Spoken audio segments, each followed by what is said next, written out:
generations to come.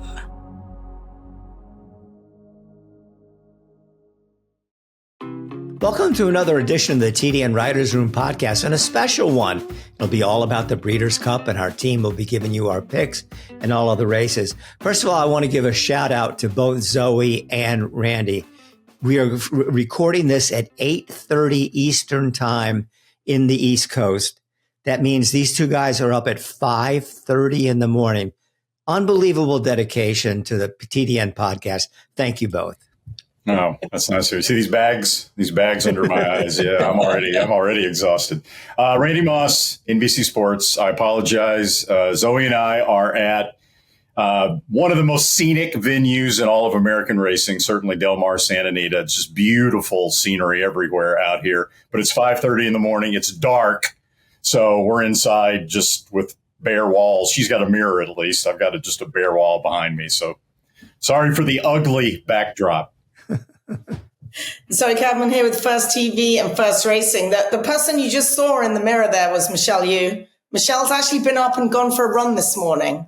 Oh, my goodness. She gets to the track. So I have Michelle here. Randy has Jerry sitting in the corner over there waiting for him, and we're ready to roll.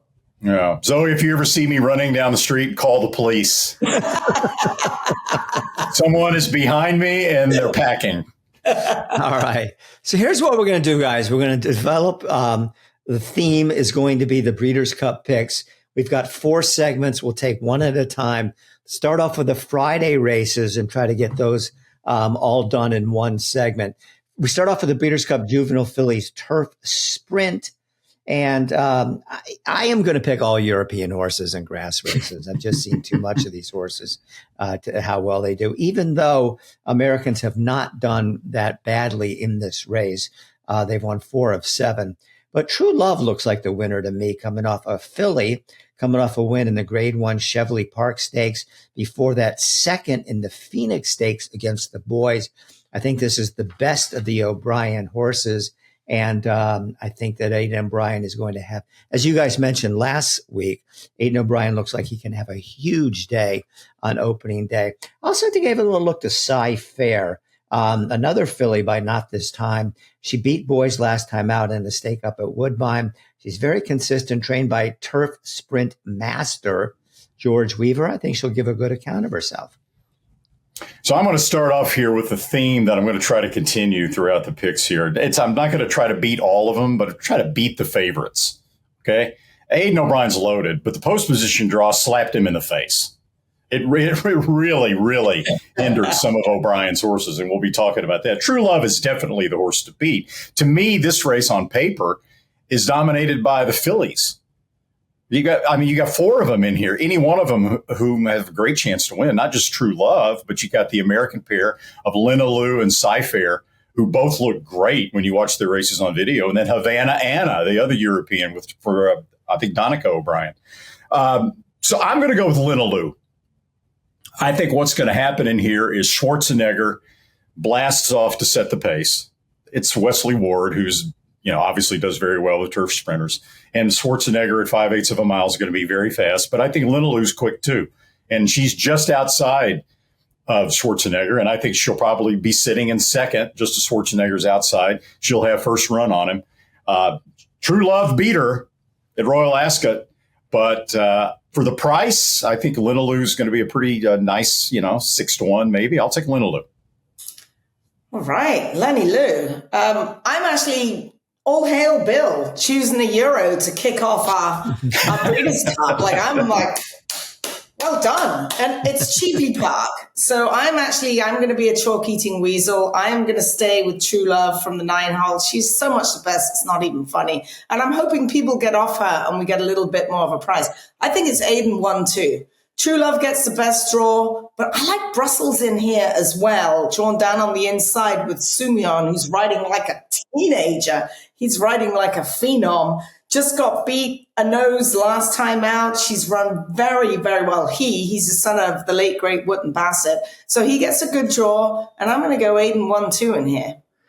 Zoe, you just said he got a good draw. A lot of people would disagree with you, thinking the one post is not the place to be 5 furlongs on the turf. Those are the Americans. The Euros know the shortest way around is on the rail. So every Euro will be begging for the rail in a turf race. The Americans are scared of the one hole. I don't know why. They shouldn't be, but apparently they are. I don't disagree with you, by the way. All right. So go to the second race on Friday. It's the Breeders' Cup Juvenile Fillies. I got a little bit of a wise guy. I don't know if it's a wise guy pick or not, but I'm looking back at the Alcibiades Stakes where Tommy Joe was 2-5, was supposed to win the race. And even though she got put up through disqualification, I thought Percy's Bar was the best horse in the race. I don't think there was any chance Tommy Joe was going to get by her. Now, Tommy Joe is 7-2 in the morning line. I think might go a little lower than that. Percy's Bar is 9-2. Why don't I take the better price on the horse that was the best horse in the Alcibiades? Tommy Joe, I don't know what to make of her. Spinaway was fantastic. The Alcibiades, even though she was put up through disqualification, was not a particularly impressive effort on her part. I don't really know what to do with Baffert, with Explorer. The horse ran very well last time out to win the Oak Leaf, but in the time before got beat by Battle of Rouge in the Del Mar Debutante. So, Bottle of Rouge. So I'm going to, use Bottle of Rouge in my exacta and trifecta plays as well. But I think Percy's Bar is being a little bit underrated because of the kind of hype around Tommy Joe. Well, Bill, I can't disagree with you. My only problem with Percy's Bar is I'm worried about the bounce factor. That was such a monster race for her not that long ago on the 3rd of October. She shipped across the country. That's just what I'm thinking. I actually have not laid eyes on her on the racetrack. Hopefully I get to perhaps this morning or tomorrow. So maybe I'll change my mind. I'd like to. Oh, Michelle's yelling from the bathroom. She looks good. She saw her yesterday. So that's a thumbs up for you, Bill. Percy's Bar looks good. I'm sticking with Explorer, a.k.a. Blame Kate. I think she's the best filly in here. Tommy Joe looks great. I'm not worried about the bounce factor with her because she didn't run fast enough to bounce in the Alcibiades.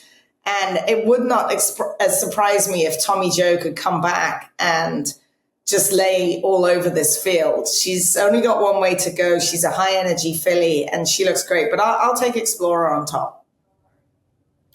I think Explorer is definitely the horse to beat. Definitely the horse to beat. Bob sounds like, in talking to Baffert, he thinks Explorer might be his best chance to win, and he's kind of loaded in the Breeders' Cup. Tommy Joe, to me, doesn't want to go that far. Okay. She was very keen early in the Alcibiades. She trains that way, apparently, in the morning, according to Todd. She's extremely aggressive when she trains. I asked Todd, is the key going to be getting her to switch off early in the race and settle? And he said she's not a switch off type of filly. So, yeah, I'm concerned about the mile and a 16th, especially an honestly paced mile and a 16th. And so, I think Tommy Joe's a horse to take a stand against in my trend of trying to go against the favorite here. On paper and visually, to me, the two best horses in the race were Explorer and Iron Orchard. Yeah. I loved the way Iron Orchard and the Frisette broke well, eased back, got shuffled back even farther, came around outside, and wound up winning anyway. She draws post 1. She's going to be probably 8-1. She's going to sit on the inside. She's not going to be very far off the pace at all. Great position. And so I'll take Iron Orchard as an upsetter over Explorer at the price. And she looks really good out here. I feel that she's put on weight since she's shipped out here. So I give her a big thumbs up too. I hope not too much weight. Not too much weight. No, not too much. Randy, here's my knock on Iron Orchard, who recently sold for $2.5 million. I thought the Frisette was a very weak race. Now, you're right that she had a nice performance in there, but I can't see anybody coming out of that race and doing much. Are you lumping the Frisette in with the poor old Remsen? With the Remsen? Yeah. What the heck does the Frisette have to do with the Remsen? Well, it's just the bad races that you don't like. Okay. So, Randy, what about that, about Iron Orchard and the Frisette? Well, no, I don't think the Frisette was an especially strong race from top to bottom at all. But the way she won the race, she'd been on the lead in her 2 previous races against New York breds. Her second race was especially visually impressive. They trained, Danny Gargan trained her to settle. And early in the Frizette, when she drops back to 6th going into the turn, Gargan's watching the race, and he told me he's thinking, oh my gosh, I have totally screwed this filly up. I went way too far in trying to get her to relax. Look at her. And then she steers to the outside, and here she comes. And she wins anyway. So I don't think that race was run in the way that she's probably best at as far as the trips go. And I think she'll get a much better trip on Friday. Whether it's good enough, we'll see. All right. Move along now to the third race, which is the Breeders' Cup Juvenile Fillies Turf. Randy, first, I have a question because if anybody knows this, you will. Precise 6-5 in the morning line will be my pick. How bad a post is that? It's bad. Obviously, with a short run into the first turn, horses are disadvantaged when they have far outside post positions. It's geometry. I mean, we all know that. But when you look at the historic records, it doesn't come up as bad as you would expect. That's the mile for older horses, same distance tomorrow, and then the Juvenile Fillies Turf and the Juvenile Turf, all 3 races at 1 mile. And you go back and look through the history of the Breeders' Cup, even out here in Southern California, and it can be overcome. Just last year, hard to justify at post 12. Mm-hmm. Hit it a bomb, won the Juvenile for Aidan O'Brien from post 14. Yeah. So it's not a complete deal breaker if the horse has a big edge and gets a decent trip. Who knows what kind of trip she's going to get going into the first turn. All right. Well, I'm going to take her. I mean, Aidan O'Brien, I trust. 2 straight Grade 1 victories, a winner in a Group 3 before that. So this horse is really, really good and on top of her game right now. So I will overlook the 13 post and go with Precise.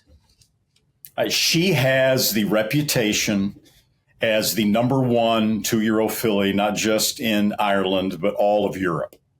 She's the early favorite right now in the books over there for the 1,000 guineas next year. And Precise has looked great. You watch the videos. She's very visually impressive. But obviously, we just talked about post 13. It is not an ideal post draw in a 13-horse field. So what's the opposite? Post 1. And to me, the 2 most visually impressive horses in the race, watching their videos, were Precise and Ultimate Love. Post number 1. Now, do I think Ultimate Love is as talented overall as Precise? No.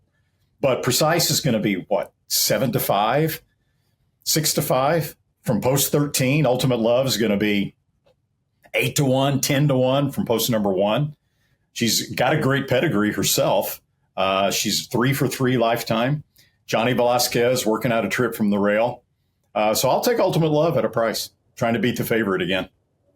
Definitely agree with you there. I do like Precise on top, but I'm actually using 3 horses in this race. I like Ultimate Love. She comes in, that Selena Stakes. You've got to watch it back. You've watched it back already. She was just the easiest of winners. She's a big, beautiful daughter of curling. I mean, with the breeding like that, you'd think, why isn't she running on the dirt? I don't know, but she's been running on the grass. She's out of a Bernardini mare. She's dirt on dirt. So I like Ultimate Love in there, and I'm going to give you a 20-1 shot to use as well. That's Brave Deb for Dick Mandetta. She's perfect 2 for 2. She likes Del Mar. She's gone the distance. She's a graded stakes winner at a mile at Del Mar. She's got speed, but she can switch off a really fast pace. If you watch her works, they got to go fast. If they go fast enough, she will relax, and she's big and beautiful. Like, she's a fabulous looking daughter of Authentic. So I'm using 3 in here for me. All right. Let's hash out Ultimate Love's pedigree real quick here, which is, to me, is really fascinating. I mean, Curlin is just dirt, right? I mean, you very seldom see a Curlin who's going to be successful at an upper level on grass. All right. The dam is a mare named Tsunami of Love, who only raced 1 time, by Bernardini, out of My Typhoon, a half sister to Galileo. There you go. So that the turf was on the bottom. And so Trombetta starts her off on grass thinking, I have no idea. Is she going to be a dirt filly? Is she going to take after Curlin? Is she going to be a grass filly? Is she going to take after the bottom side of her pedigree? And it turns out that who knows, she may be even better on dirt, but right now she's 3 for 3 on grass. Okay, again, in the Breeders' Cup Juvenile, I'm going to be a little bit of a wise guy. Obviously, Ted Noffey's the horse to beat. He's a tremendous horse.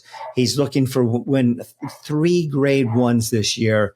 We all know how strong Spendthrift is, Into Mischief, etc. But I really like the race Blackout Time ran against him last time out. And it looks to me like that he's getting close to Ted Noffey. Kenny McPeak doesn't really gear his horses up early on in their career. He ran a very good race to only lose by 2 3/4 lengths to Ted Noffey last time out. He's going to be a decent price. I think he's capable of turning the tables on him. Now, a little later in the show, we're going to give out our bankroll plays, and I'll for the sake of just getting some information out now, I am going to box Blackout Time and Ted Noffey in the exacta. I'm not a Brandt fan. I just don't know what to make of that last race. Yes, he won the Del Mar Futurity, but he was nothing like the horse that won the maiden special weight before. I don't know what to make of him. Ted Noffey, yes, definitely the horse to beat. Brandt is coming up in my estimation. He's grown up a little bit. We still got a question mark 2 turns with him, but I'm keeping Ted Noffey and his new haircut on top in here. I'm a little intrigued with a long shot who draws the rail, and that's Intrepido. Numbers-wise, he's slower than the rest of these. Don't watch him work with Berrios on him. He'll go in 104 or 51 with the reins flopping. But I think he's a really good horse, and he's going to get a good ground-saving trip on the rail. He's already gone the distance, and he's a Grade 1 winner. So I'm going to use him in there somewhere. But I do like your pick with Blackout Time and Kenny McPeak. You know what I don't like about Ted Noffey? He's 4 to 5. And, of course, I'm sitting here trying to beat the favorites, okay? You're in Southern California. You're at Del Mar. You got Bob Baffert. You got a horse who's 2 for 2 at Del Mar, a $3 million yearling. You got a horse who's probably, in my estimation, looking at the PPs, going to set the pace.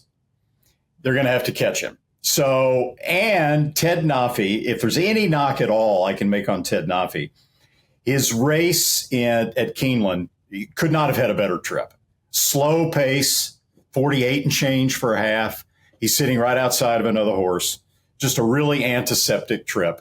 And they're going to be cruising along almost certainly faster than that. So he's going to have to step up his game even a little bit, I think, more from the Breeders' Futurity. So I'm going to go for Brandt, wire to wire. The Friday card ends in the Breeders' Cup Juvenile Turf. I thought this was one of the toughest races of all the Breeders' Cup to handicap. I am really kind of at a loss. I went with Street Beast off that huge win at Kentucky Downs last time out. I know outfielder Wesley Ward is interesting. There's a couple other interesting horses in here. But I thought this was probably the toughest race to handicap of all the Breeders' Cup races. I agree. This is really tough. Look, Stad is the best horse on paper, clearly the best. And this is not an all-star stellar lineup of American 2-year-old turf horses. It's just not. The issue I have with Stad, besides the fact that he's going to be 8 to 5, is that he's very keen in his races. So when you're on at a far outside post like that, it's not Sumion. Who's right? Is it Sumion? Yes. It is Sumion. Okay. Here's the dilemma for Christophe in here. From post 14 to avoid getting caught too wide on the first turn. And he's a Euro, so he's probably not going to break like an American horse. He's probably not going to break that quickly. So you got a choice. You can either go forward and try to beat most of the field and ease over and save a little ground. Okay. If he does that, the horse is keen naturally. And if he turns him on like that and really gets him going to get position on the first turn, it's going to be tough to reel him back in and get him to settle. And a mile and a 16 or a mile might be stretching it a little bit for him right now. If they ease back and pull over, then he's in a world he's never seen before. And he's going to have a bunch of horses in front of him. And so I'll go with you, Bill. I'll take Street Beast. I think he's the best looking of the Americans based on what I've seen. He didn't beat much at Kentucky Downs, but just for a price, I'll take Street Beast. Oh, he was not on my radar. Well done. yeah, Star, definitely the horse to beat. I'll tell you who keeps catching my eye every morning, and he's just a gorgeous horse, is Bottas for Miguel Clement. He breaks from post position number 12. You got Manny Franco. He's got enough speed where he can just get over and tuck in and save some ground. And he's just flourished out here. He's a big, gorgeous son of Vekoma out of a lemon drop kid mare. And I have a feeling he is going to run a breakout race. So I'll take Bottas. The TDN Writers Room is brought to you by Keeneland. Lasting legacies start here. A proven source of influential broodmares and high-quality weanlings. The Keeneland November sale is essential shopping for breeders looking to build winning bloodlines. You won't want to miss it. The sale begins Tuesday, November the 4th and runs through Tuesday, November the 11th. We'll be right back after this message from Keeneland. Keeneland November is where futures take root and legacies pass from one hand to the next. In the ring, excitement builds. A glance, a nod, a bid. History changes in an instant, and the impact lasts a lifetime. The market is here. The global stage is here. Your moment is here. Keeneland November. The fastest horse of the week is always brought to you by the fast sires at WinStar Farm. And here at the Breeders' Cup, you got to talk about Life is Good, WinStar Stallion. Of course, he ran them off their feet in the Breeders' Cup Dirt Mile, and then he ended his career valiantly chasing Flightline in the Breeders' Cup Classic. Well, Life is Good's first season yearlings have just wrapped up an exciting year in the sales ring.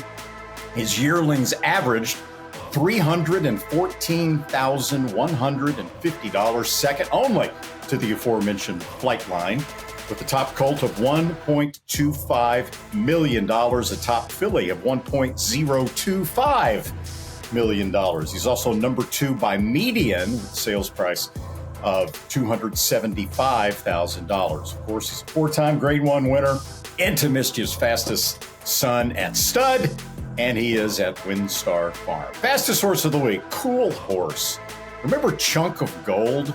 43-1 when he kind of clunked up and finished second behind Magnitude and the Risen Star. Then he was second in the Louisiana Derby. Then he ran in the Kentucky Derby, a $2,500 original yearling purchase. Well, he's now our fastest horse of the week. Ethan West put blinkers on him before the West Virginia Derby. He goes wire to wire. He wins that race by 4 lengths. Well, in an allowance race Friday at Keeneland, he wasn't even the favorite. He was the second choice, goes to the lead, wins by 8, going 1 mile and an eighth at Keeneland.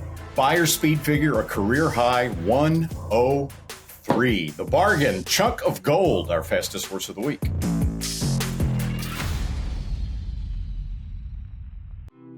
Saturday card begins with the Breeders' Cup Filly and Mare Sprint, going 7 furlongs. And an interesting race. As a matter of fact, this is where the Mandela Spendthrift crew decided to put Tamara. I love, how can you not love this horse, Daughter of Beholder? Just don't think she's fast enough, though. And we'll see what Randy and Zoe have to say about that. I'm going to go for Hope Road. And Zoe, help me out here. I don't necessarily, I don't pay a lot of attention to workouts, so I don't think I'm that knowledgeable. I don't know what I'm looking at. They just, they run and they're horses and they usually finish neck and neck. But Tom Quigley, our friend out at Santa Anita, said that this workout of Hope Road on October 24th was one of the most impressive things he's ever seen. I went back to First TV to watch it, and boy, was he right. That was an incredible workout. I think Bob Baffert is going to have a tremendous Breeders' Cup. Horse is coming off a Grade 1 win in the Alabama. And Zoe, did you see that workout? Yeah, it was quick. Bob seems to think that the clock has got it a little too quick in 57-4. He got her a little bit slower, but visually watching the work, he'd say she went in a minute and change. She went in company with the stablemate. She's definitely on tilt, and she loves Del Mar. 6 starts. She's only been off the board in 1 of them. She's got 3 wins at Del Mar. So she is most definitely a horse for course. I am for sure I'm going to use her, but I've got Baltus on top, the Sweet Azteca so far. She's just had some stellar workouts at Santa Anita. She's a big, beautiful daughter of Sharp Azteca. So I have her on top, but I couldn't talk you off a number of fillies in here. I do think Tamara is quick enough. That was a very, very measured win in the Chillingworth last time out. Mike just sat on her like a statue. She could have easily gone super fast if he'd wanted her to. She could have won by 10 that day. So I think Mike was saving her knowing that Dick was going to put her into the filly and mare sprint. So yeah, I'm not worried that she's not fast enough whatsoever. All right. It's Hope Road for me, too. I didn't love Sweet Azteca's last win in the Rancho Bernardo. She was hooked up in a speed duel, and they opened up like 8 lengths on the rest of the field. But she went her last 16th, not urged. Okay, I get it. She was wrapped up a little bit. But she went almost 7 seconds for her last 16th of a mile, and now she's got to go 7 furlongs. I think she'll set the pace, which is she likes. She shouldn't get hooked up in a speed duel. I can see why she's the horse to beat. I can see why she's the favorite, but I'll take Hope Road. The thing about workouts, Bill, go ahead, Zoe. I think Hope Road will wind up being the favorite. Do you really? Yeah. Okay. The power of Bob. Randy, you picked a favorite. Uh-oh. The thing about workouts, Bill, I share your, sometimes frustration with trying to gauge workouts and stuff. But the mistake that most people make about workouts, if you don't have knowledge of the horse's body of work, it's very tough to really gauge workouts properly. If a horse, works a bullet, but always works bullets, always looks fantastic on the racetrack, then it's not as important as if you have a horse that typically is just so-so, and all of a sudden wakes up and works tremendously well. So anyway. All right, we move along now to the Breeders' Cup Turf Sprint. I wrote a story earlier this week about Cadman, who's 9 years old and will be ridden by a 54-year-old jockey in Frankie Dettori. So this is the one for the geriatric set. And, I thought it was a cute little story. It's been well received on the TDN. But, okay, can a 9-year-old win this race? I wouldn't think so. But you know what? I'm actually going to pick this horse. His race last time out in the Woodford was fantastic. He got off slow. He was dead last at the top of the stretch, and he just mowed him down. Difference is, for whatever reason, I guess it's because of firm turf, he runs a lot better. Hi, Michelle. He runs a lot better in the U.S. than he does in Europe. And that's probably the reason why, is because he gets the firm turf. And that's exactly what trainer Charlie Hill has told me. We want to run out in the Breeders' Cup because at Del Mar, of course, you're going to get firm turf. Can a 9-year-old do it? That's a big question. It's a little bit of a sentimental pick. But go back if you get a chance and watch the Woodford. It was really impressive. He's made 4 starts this year, 2 of them in the U.S., made a start last year in the Kentucky Downs Turf Sprint, ran second, third again in the Turf Sprint this year, and then that really, really strong race for the Woodward. It's a little bit inconsistent. He could finish way up the track, but if that same horse shows up from the Woodward, I actually think he has a chance. How about the blinkers on angle for him? Charlie Hill is going to the blinkers just to try and sharpen him up just a little, because he just eked up last time under Frankie in the Woodford. So he's going to get the blinkers on. I will say one thing. He's looked terrific. They've been taking him out on the turf course. You'd never guess he was a 9-year-old. He's spry. He almost looks as good as Randy. He's out there on the turf course, just springing along. He looks terrific in there. I want to pick some winners, so I'm going to go with A.G. Bullet. She looks like a man amongst boys. She's just so stout and manly looking for a 5-year-old mare. I think she's a horse to beat in here, so I don't mind being a chalk-eating weasel. I just want to be right. So I'm going to go her with Cadman underneath. I'll be rooting for Cadman just because it's such a cool story, right? There's only 2 horses over age 7 that have ever won a Breeders' Cup race at all. The record is a 9-year-old Kaleidoscopio won the old marathon, right? I think it was 1 3/4 miles on the dirt. Starting at the 6 furlong mark. And then obviously won this race as an 8-year-old. That was down the hill at Santa Anita. I think it was down the hill at Santa Anita. But anyway, those are the only 2 old horses. The thing about Cadman, however you say it, I spent some time with the exercise rider and the assistant trainer for Charlie Hills in the stall with, I didn't get in the stall. She was in the stall with the horse. And you know why they train him on the turf? He's so quirky, right? He tends to throw fits in the paddock. He throws fits in the starting gate. So why train on the turf? Well, in the morning, he doesn't like horses to his left. He doesn't like horses to his right. He doesn't like horses in front of him, and he doesn't like horses behind him. That's a problem. If you train on the dirt, and he does not know what to think when he's on the dirt and horses are coming the wrong way, right, on the outside rail, that really freaks him out. When they train him in Europe, they're on a very narrow, all-weather strip where horses can't be on either side of him. They train him in front, single file, and they separate him from the rest of the horses, so there's no other horses around him when he trains. So they've got him on the turf course because it's less crowded. Anyway, I'll take AG Bullet. I'm with you. I think AG Bullet and Motorius are the two horses to beat. You know, deference to the Europeans and Arizona Blaze and Bucanero Fuerte, who's a great story himself. But I think one of those two is going to win. AG Bullet, I think, will get the jump on Motorius. So I'll take AG Bullet. I can tell you who I'm not picking is Government Sam, owned by Bregman Family Racing. He opted out of his contract for the Red Sox. No Alex Bregman horses for me. Sorry. Come on, Alex. Go back to Boston. We need you. Jeez. All right. So let's move along now to the next race on the Saturday Breeders' Cup card.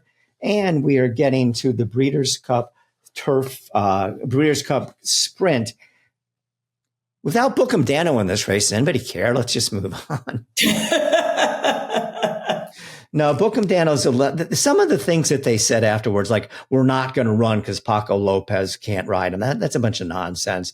The horse is just a little beaten up after his campaign, and they're looking to bring him back next year. So that's the story on him. I hope, because I'm such a Bookham Dano loon, I hope that he can still win the Eclipse Award, which I think he probably could, depending on who wins this. Unlike Randy, I'll go for some chalk here and Ben Tornado. He has had one start this year in a stake at Churchill Downs, won very easily. Looks like a beautiful prep to get ready for this race. He was second last year, beaten only a half length behind Straight No Chaser. I'm not sure Straight No Chaser is as good this year as he was last year. So Ben Tornado with Rad Ortiz. By the way, the West Coast people may not know much about Jose D'Angelo. He's a very good and very underrated trainer, winning at 19%, 123 races. And he certainly is not in over his head against the superstar trainers of the world. So Ben Tornado for me. Yeah, I've been trying to beat all the favorites. I can't try to beat this one. To me, it's Ben Tornado, and I like a Ben Tornado imagination exacta in here. Nice. Yeah, well, all three of us are on Ben Tornado.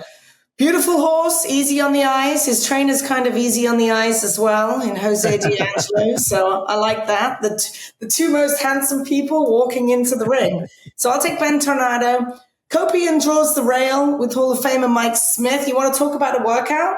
How about Copians? Did you see that one, Bill? No, I did not.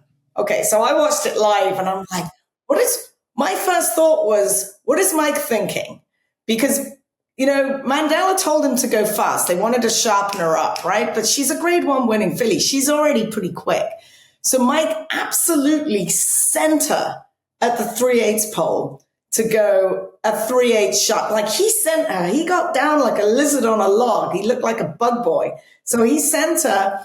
And I think Mandela was looking for about 35. She winds up going in 33-2 at Santa Anita. And probably galloped out in 46. That was the work you need to watch on First TV. It was pretty amazing. Mandela was actually fine. Mike can do no wrong. If I'd have been on her and gone that fast, I'd have had to jump off at the gap and run as fast as I could away from Mandela because he would be screaming at me. But she's definitely going to throw her hat in the ring in a big way. Well, this is our special Breeders' Cup edition of the TDN Writers Room, so we don't have a guest of the week. You know what? The guest of the week in memoriam, John Gaines, the founder of the Breeders' Cup, and he is brought to you by, of course, Gainesway, home of Drain the Clock. The judges have seen Drain the Clock's first yearlings, and the judges have spoken, buying his yearlings for an average of 7 times his initial stud fee. of just $10,000. His top colt sold for $270,000. His top filly brought $200,000. Of course, Drain the Clock, you know how fast he was. A lightning fast Grade 1 winning sprinter with an imposing physical presence. Gainsway, power, passion, performance.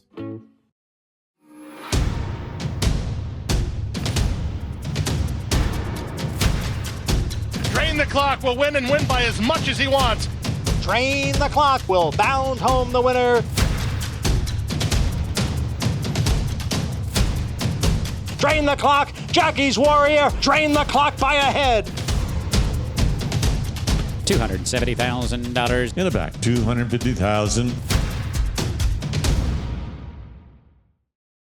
It's the last edition of First Things First, at least until the big meet at Santa Anita continues. So we'll be back racing at Santa Anita the day after Christmas, Boxing Day, for all my English pals over there. So join us then. But on this week's edition, I got the clippers out. No, I didn't give Bill a haircut. I didn't cut Randy's 3 hairs on his head. I went to Hall of Famer Todd Fletcher's barn, got the clippers out, and got clipping Mindframe. Mindframe was a very good boy and just looked absolutely beautiful. And then I got the clippers out and clipped Ted Nuffy, the horse, not the person. Both boys stood like statues. They got haircuts, and I thought they looked very good. They passed the test. Todd Fletcher came up, asked me if I stood on a bucket, checked the top and underneath just in case I missed a little bit. Got the big thumbs up from Todd and a fistful of hundreds. And Bob's your uncle, Fanny's your aunt. They both got haircuts and they look great.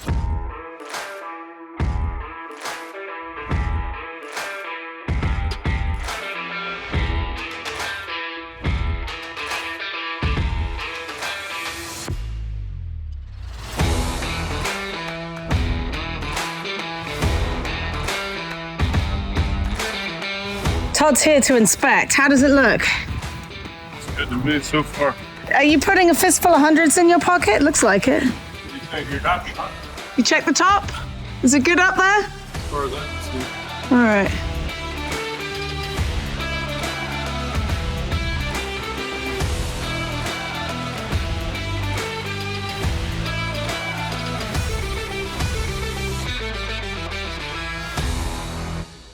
Well, the Breeders' Cup Distaff, Bob Baffer looks like he might have a huge Breeders' Cup. I actually think his most likely winner of any of his horses is Seismic Beauty. I mean, I suppose there's some chance she would bounce, but Randy, in the buyer number, she's so much faster than anybody else. And she also looks like she can go wire to wire. This is one you're going to get no price on whatsoever. Is this a favorite you're going to try to beat? I want to ask Zoe. Zoe, you've been watching these horses train. You're much better than Bill and I are at the physical part of it. Looking at them. You know, what do you think about Seismic Beauty? I'm going to take a stand against her. Wow. Okay. I'm not seeing the sparkle that I need to see from her. Yeah, her works have been fine. She's always a very good workhorse. Like, even on her worst day, she could outwork any horse she wants to. Bob works her on her own. She's a great workhorse. I'm just not sold on her. I'm not seeing her coming into this. She's 100%, but I'm going elsewhere. I don't like Seismic Beauty. I'm going with Darth Vader and a teddy bear, Ewok, who's in the corner of her stall. We need NBC to show Ewok the teddy bear, Randy. Darth Vader's doing great. So I'm going to trust in Johnny V. He's going to put her in the perfect spot. She does draw outside, but she's just so tactical. She's almost like riding a bike. Like, Johnny can just point her in the right direction and just keep pedaling. And he fits her like an absolute glove. So Darth Vader for me in here without question. All right, here's my problem with Seismic Beauty. I've heard the same things that Zoe mentioned, that she looks fine, she looks good, but maybe not quite as good as she did earlier. When she won the Santa Margarita 2-back and got a big number, the only other speed horse in the race, semi-speed, was Splendora, who's also a Baffert horse, and they're not going to hook each other, so she just cruised around there. Splendora was 4-5 that day, and Seismic Beauty just took off and left her. Then they come back in the Clement Hirsch, and the fractions look pretty fast, but Royal Spa was the closest stalker in there, who's not really a speed. Rishi was in there. Bob's not going to go with Rishi. So that leaves Seismic Beauty again on a clear early lead.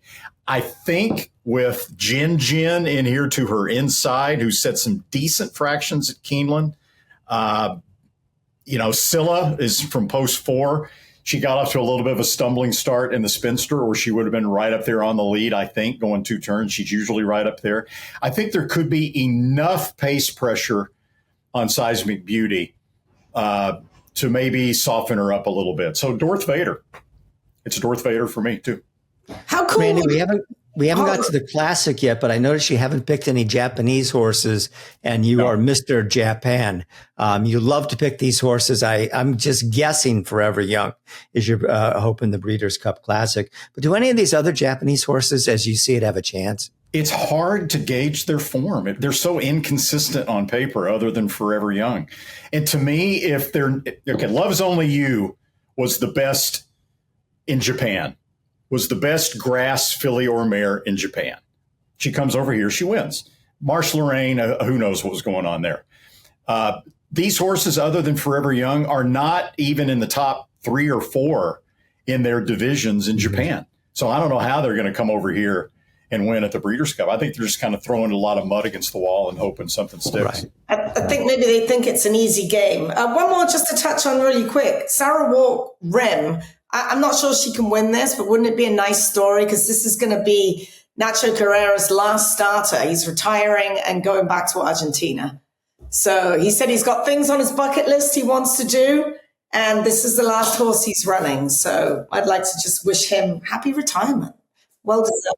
8th race on the Saturday card is the Breeders' Cup Turf.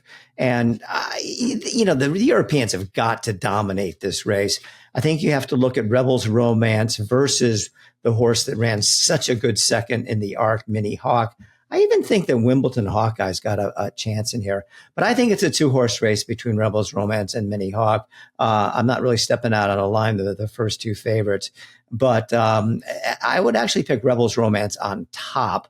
I mean, this old guy, he really knows how to get it done. He won this race in 2022. He didn't win it in 23. He won it in 24. He'll be going to win this race for the 3rd time. Now, obviously, Mini Hawk is second, beaten only ahead, and the Arc de Triomphe have to have tremendous respect for her. As we get later on to our bets, those are the 2 I'm using in exactas with a little bit of Wimbledon Hawkeye thrown in. But it's going to be, I think it's going to be one or the other. Charlie Appleby versus Aidan O'Brien. What's better than that?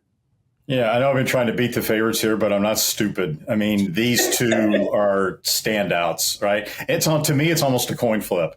I think Mini Hawk is probably a little better than Rebels Romance, but Rebels Romance, he loves the American style of racing and he can handle it so well over here. So you'll see when we do our bets, I've completely tossed up in here. But I do think, in my opinion, it's a great trifecta and superfecta, not just the top 2. So you got the top 2. Who knows, which of the 2 is going to wind up getting the trip and getting to win. To me, Amalok is clearly the 3rd best horse in the race. And then you've got Gold Phoenix, the local, who always, sort of runs pretty well in Southern California. To me, that's your superfecta. But, I'll take Mini Hawk just because I think she's inherently 3-year-old filly, but inherently maybe a little bit of a better horse than Rebels Romance. I don't know. Randy, can you show any love for Salawi, another European shipper, won the Canadian International last time out? No. Why not? Show no love for Salawi. I don't think he's good enough.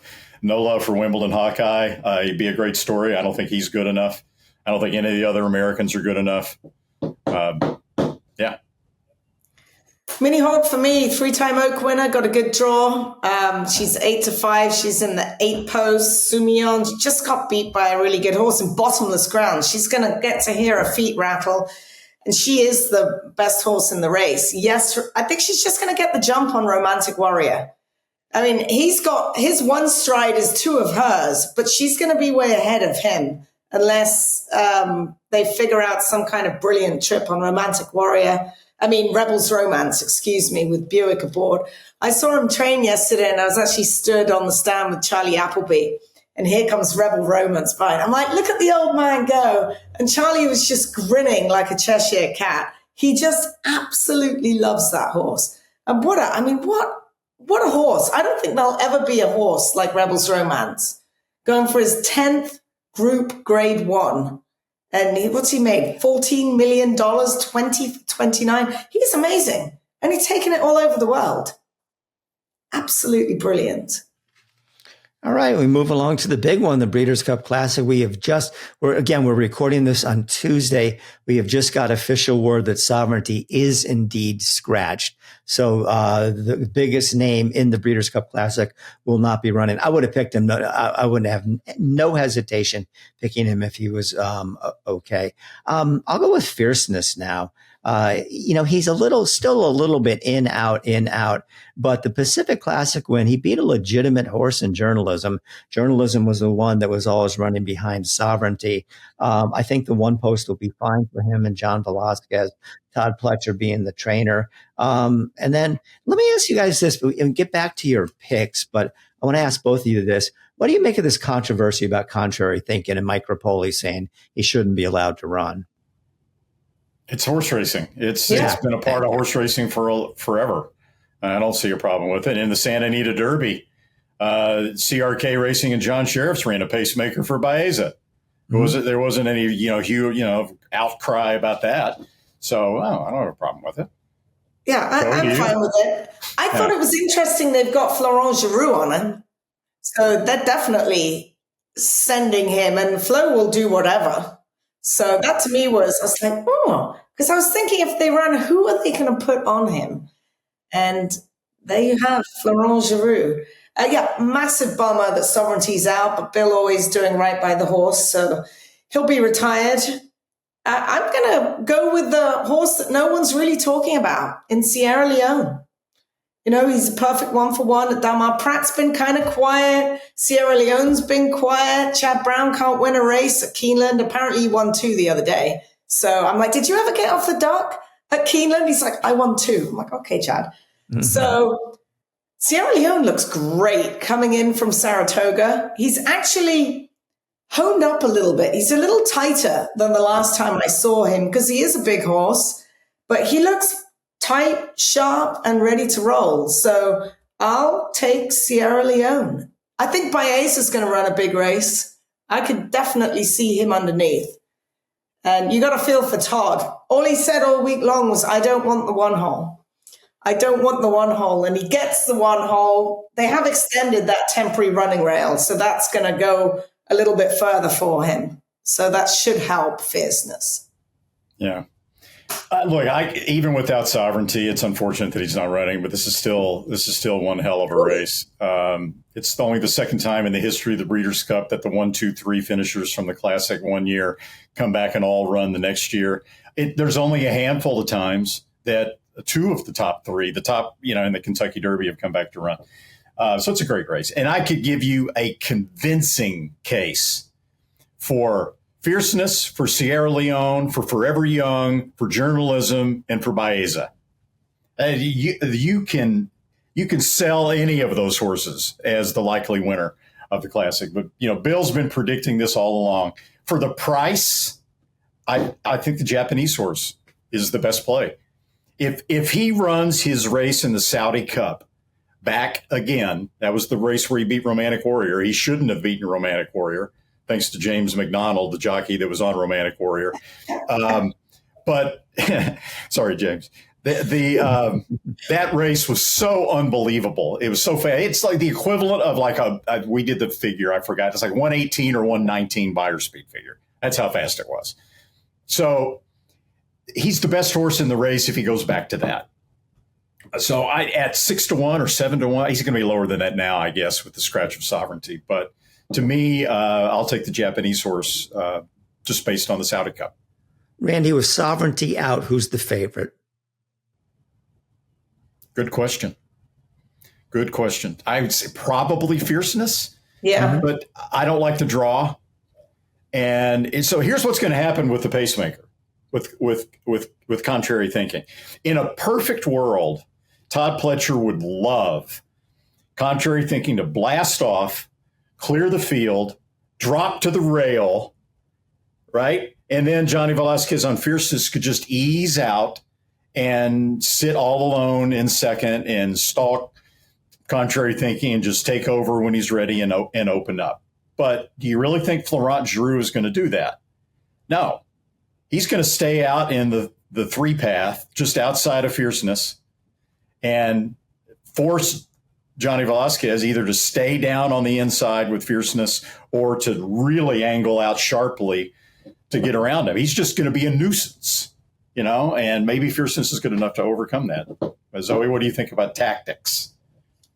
I mean, Flo's the right guy for it. I mean, I wouldn't want to be in that position and messing up somebody's A game. I'm not sure I'd want to ride him. If he offered me the mount, I'd say no. I don't want to put my head in that kind of vice. But Flo will do it. Flo will do whatever he wants. And you're probably right. He's going to goad him into going to the inside and then press him. So he's in there for a reason. The TDN Writers Room brought to you by the Pennsylvania Horse Breeders Association, the PHBA. There were a pair of Pennsylvania-bred stakes races on Wednesday at Parks. The first running of the $75,000 Disco Chick Stakes for Pennsylvania sired and bred fillies and mares had a fitting winner, Nature's Candy, a homebred for Freedom Racing. That is Dr. Jerry Kolibabiuk. If I pronounced that wrong, I'm sorry, Dr. Jerry. Nature's Candy pressed the pace, then cleared off to a 2.5-length win over Packlebell. Dr. Kolibabiuk also bred and raced Disco Chick. That's why it was such a fitting winner. Then there was the $75,000 Jumpstart Stakes, also for PA sired and bred runners. The Betsy Houghton bred Silhouette Cove, a 3-year-old, rallied from mid-pack for his first stakes victory, won it by a length and 3/4. Each of those winning breeders will receive about $18,000 in breeders' awards as PA sired, PA bred horses finishing first, second, or third receive 40% bonus in awards. So to book your mare and get some of this money to a Pennsylvania sire, stay tuned for the Pennsylvania Stallion Directory, which will be online before the end of November and available by QR code attached to the December Blood Horse. For more information on owning or breeding your own PA bred, go to pabred.com or call Brian Sanfratello at 610-444-1050. The Pennsylvania breeding program is the best program in the country. The Stallion Awards, the owner bonuses, also the restricted races and the stakes races for Pennsylvania breds. This year, 8 breeders are on track to earn over $200,000 in breeders' awards, and 2 could hit the $1 million mark. We have the best program in the country. Take advantage of the fantastic program that we have. Learn more at pabred.com. With some of the fullest fields in the country and quality racing year-round, there's never been a better time to reap the rewards of breeding and racing in Kentucky. Purse money in Kentucky is at an all-time high, as is average purse per race, outpacing California, Florida, and New York. Kentucky breds. Breed them, raise them, race them. We all win. TDN Writers Room brought to you by Kentucky Breds, who, guess what? Figured to have a pretty good day Friday and Saturday at the Breeders' Cup. That's not exactly man bites dog stuff. It's Kentucky Breds. They've won 256 Breeders' Cup races, more than any other state or country. 29 wins in the Breeders' Cup Classic alone. I would love a prop bet right now. The number of Breeders' Cup winners not bred in Kentucky or Ireland. That could be interesting. Anyway, a total of 88 Kentucky breds are entered in the 14 Breeders' Cup races this year, including 8 of the 10 starters in the Classic. Also, the defending Breeders' Cup Classic champion in Sierra Leone, who looks to become the second horse ever to win back-to-back Classics after Tisnell. Breeders' Cup Juvenile on Future Stars Friday. All 8 starters are Kentucky breds: Ted Nafi, Brand, and Trepido. 8 of the 9 in the Juvenile Fillies are Kentucky breds: undefeated Tommy Joe, Bottle of Rouge. Kentucky breds are everywhere. Kentucky breds. Breed them, raise them, race them. We all win. All right, we begin our final segment here on our Breeders' Cup Countdown with the Breeders' Cup Mile, going 1 mile, of course, on the turf course. Notable speech looks very good for Charlie Appleby. He ran 3rd in this race last year. Came back and won the Woodbine Mile last time out at Woodbine. Got to figure Appleby's going to find a way to win a race or two, so maybe this is the one. But I'm going to go for a little bit of a price. I'm going to go for Salon, the horse right outside of him. He's coming off a win in a very impressive, very important race, the Prix de Moulin de Longchamp. Only won by a nose and was 14-1. But whereas Notable Speech is probably going to be about 2-1, 8-5, I might get 6-7-1 on this horse. And again, to me, it's all Europeans all the time. I do have a lot of respect for Johannes, though. This is his third start off a layoff. He ran very well last time out. How bad does Umberto Rispoli want to win a Breeders' Cup race, too? Oh, my goodness. He must be so pumped up to win. It's interesting. Michael McCarthy took him off all his horses, not just journalism. So Jose Ortiz is the man there. So Johannes is the best American. 8-1 on him is a pretty good price. But I will go instead for my European shipper. Thanks for selling Johannes there. That's me at 8-1. And people talk about, Notable Speech, the favorite, deserves to be the favorite. Yeah, and I get it. Go back and watch last year's Breeders' Cup Mile. They get to the top of the stretch. They're moving as a team. Johannes is slightly ahead of Notable Speech. Is it Notable? Yeah. And the length of the stretch, Notable Speech is trying to get by Johannes and can't.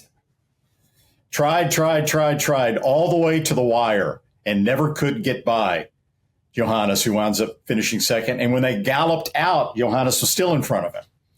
So there's not much speed in this race at all. I think Johannes is going to get a good stalking trip, second or third early, if Rispoli plays his cards right. And I'll take Johannes again to outgame Notable Speech to the wire.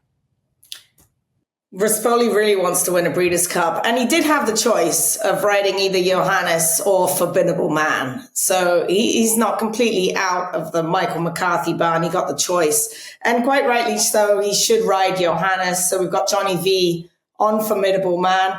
I'm looking for a price in here. I'm going with Jonquil. Gets Colin Keane aboard him for the first time for Andrew Balding.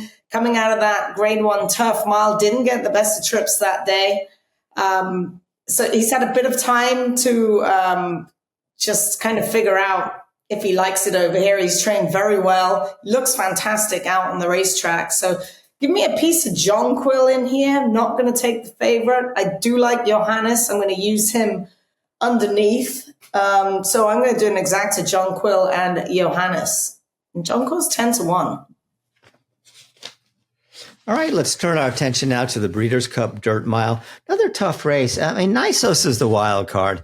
He's obviously the most talented horse in the race, but he's been so lightly raced, a lot of gaps in between his form. I would assume Bob Baffert, who's a master at this, will have him at his very best for this race. Does that mean I'm picking him? No, I'm picking Full Serrano in here. He won this race last year, then had a long layoff and came back and ran very well in an allowance race at Del Mar at a mile, then ran pretty good in the Goodwood Stakes, Grade 1 behind Nevada Beach.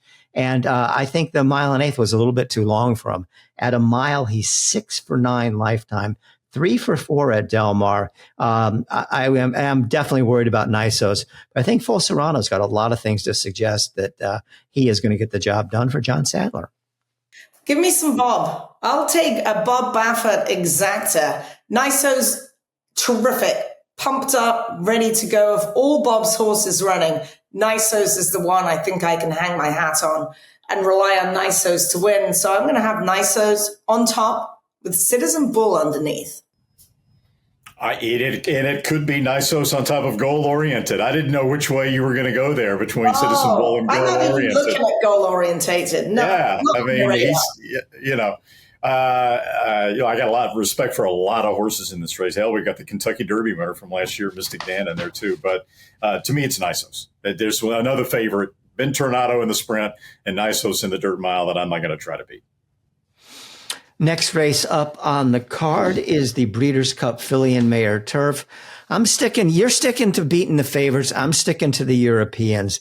Take a look at Gazzoro, who's the number 5 horse, 7-2 in the morning line, owned by Peter Brandt. Last time out got stuffed in the Arc de Triomphe, but I can't hold that against it. A 3-year-old filly going in the Arc, and she just was in over her head. But the 2 starts before that, the Prix Vermeil and the Prix de Diane, very, very good races, particularly the Prix de Diane back at Chantilly in June 15th. I think that this horse is going to be ready to run a very good race, and I'm interested to see Peter Brandt in the winner's circle. Do you think if Brandt the horse wins on Friday, Peter Brandt will be in the winner's circle for that? I don't know. That's a good question. But Gazzoro is my pick in there. So Guys? All right, I'm a big fan of She Feels Pretty. You know, I've been saying for a long time she's the best turf filly or mare in America. I do believe she is. I do not like 1 3/8 for a horse that runs as aggressively early as she does, and the outside draw is not going to help that either. She has a lot of natural speed, so that'll. But anyway, to me, this is the Charlie Appleby. If it's not Rebel's Romance, I think it's either going to be Diamond Rain or Cinderella's Dream. And I think Cinderella's Dream on paper maybe is a little bit over the top. You know, I haven't really loved her last couple of races, so I don't think she's in absolute peak form. Diamond Rain should have beaten She Feels Pretty, probably in the E.P. Taylor. It didn't break, as she got the Euro break, so maybe that'll happen again. But, yeah, I'll take Diamond Rain at 6-1.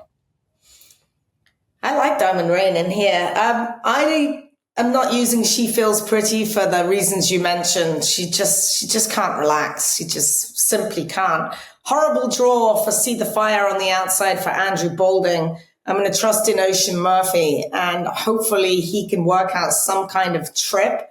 I thought she was best in the Prix d'Opera last time out. She's going to feel some firm turf under her feet. She's looked very good out here for trainer Andrew Balding. So I like her. And then Bellessa keeps catching my eye for Miguel Clement and Moigler Stud, coming off a nice win in the Flower Bowl at Saratoga on firm turf. She's huge, big, beautiful daughter of Sayuni, and she's 20-1. I'm definitely using her in some kind of wager at some point. As promised, each one of our people on the show have been given $100 in mythical money to bet any way they want in the Breeders' Cup. And you'll see our picks up on the screen shortly. I went with Ted Noffey in the Breeders' Cup Juvenile and an exacta with Blackout Time, but I'm not putting Ted Noffey in necessarily on top. I really think Blackout Time has a chance to beat him here. So I went with a $30 exacta Ted Noffey over Blackout Time and a $20 exacta Blackout Time over Ted Noffey. Then my other bet will be in the Breeders' Cup Turf. And I'm so convinced the Europeans are going to dominate this race. I wish they had like a quintefecta, and I would bet them 1, 2, 3, 4, 5. But Mini Hawk, and as Randy so aptly summed it up, and Rebel's Romance and Mini Hawk are absolutely the two horses to beat. And they should, I think they really will run 1, 2 in some order. So I have a $10 exacta box with Rebel's Romance and Mini Hawk. I know Randy didn't like Wimbledon Hawkeye. I think the horse at a price is worth throwing in. So I have a $5 exacta box, Mini Hawk, Rebel's Romance, and Wimbledon Hawkeye. Hopefully at the end of the day, I'll have a lot more than $100 in my bank account. Mythical, is Sue not just giving us $100 to gamble with? Sue? Yeah, I wondered about that. Yeah. It's not mythical. Don't ask me. I'm not the boss. Come on, not Sue. mythical. $100. I'm giving you actual money. It's actual money. No, nothing mythical about it. Okay. Wait a minute. It's actual money? It's actual money. Oh, baby, I love that. You're gonna make the bets for us online? I was going to Venmo you $100 each. Damn, this is exciting. I thought it was just mythical. Real money. I love it. Do you want to change your bets now? Yeah, right. I like that. All right, Zoe, what you got? I'm keeping it quite simple. The Distaff, I'm going to do a $20 exacta box with a long shot I didn't even mention. I'm going Darth Vader and Regaled for Whit Beckman. I was just like, who in here is a big, big price and looks really good on the racetrack? And it's Darth Vader and Regaled. So I'm swinging for the fences there. I'll have $20 to win on Jonquil, please, Bill, if you don't mind. And then $20 to win on See the Fire in the Filly and Mare Turf. And then I'm going to do a straight exacta in the mile, the dirt mile, Nisos, $20 over Citizen Bull. And that's it. That's my $100 spent out right there. Not getting fancy. I thought about just putting 100 to win on Ben Tornado, but then, and now that I know it's real money, maybe that's what I should have done. But I thought, that's, I want action. Give me action. So I got, 7 bets in here. I mentioned the long shots on Fridays, not long shots, moderate horses. Linaloo, Ultimate Love, Street Beast. If one of them win, it'll be a profit on Friday, I think. So $10 to win on each one of those. Darth Vader and Ben Tornado. I think Nisos is going to be too short of a price. So those are my 2 win bets earlier in the card. And then the turf, the trifecta that I talked about with Mini Hawk and Rebels Romance on top of Amalok. Back and forth with Mini Hawk and Rebels Romance, Amalok in the 3rd place, locked in there. And $10 tries on each of those. Those are my plays. All right. Good stuff, guys. Let's hope that we all have a lot of more money in our pockets on Saturday evening than we do now. I love this. My bets. Don't be booking my bets, Bill. What's that, Zoe? I'm sorry. Don't be booking my bets. I won't do that. Because then your long shots will come in and I'll owe you $3,000. That's the Bill's going to be regaled. Huh. Yeah. Okay. Maybe. All right. You want to bet on a 4 to 5 shot? I'll book it. I'm not booking any 20 to 1s. Okay. It is time for the First TV Work of the Week. The Work of the Week, of course, brought to you by First TV on Sunday. Straight No Chaser worked 4 furlongs in 49 seconds flat ahead of his title defense in the Breeders' Cup Sprint. Now, things didn't go all that smoothly. He did get some unwanted company that jumped in at the quarter pole, but exercise rider and assistant Juan Landeros managed to anchor him back and work him very nicely indeed. A good work for Straight No Chaser coming in, who most recently finished 3rd in the Grade 2 Santa Anita Sprint Championship on September the 28th. Last year, Straight No Chaser won the sprint by half a length to clinch the Eclipse Award as North America's outstanding sprinter. Now he'll look to join Elite Power as a 2-time winner. He took it down in 22-23. Roy H., 2017-2018, and Midnight Lou, 2007-2008. He's looking, of course, to become a 2-time winner as well. Be a smarter better with First TV, the best horses. With thousands of exclusive morning workouts. All at your fingertips and delivered right into your inbox. Everything you need to be informed. Be smart. Bet smart. With First TV. All the thrills. Fraction of the bills. Experience the power of the partnership. Change your life, make new friends, and compete at the highest level of thoroughbred racing. West Point Thoroughbreds, the gold standard in racing partnerships.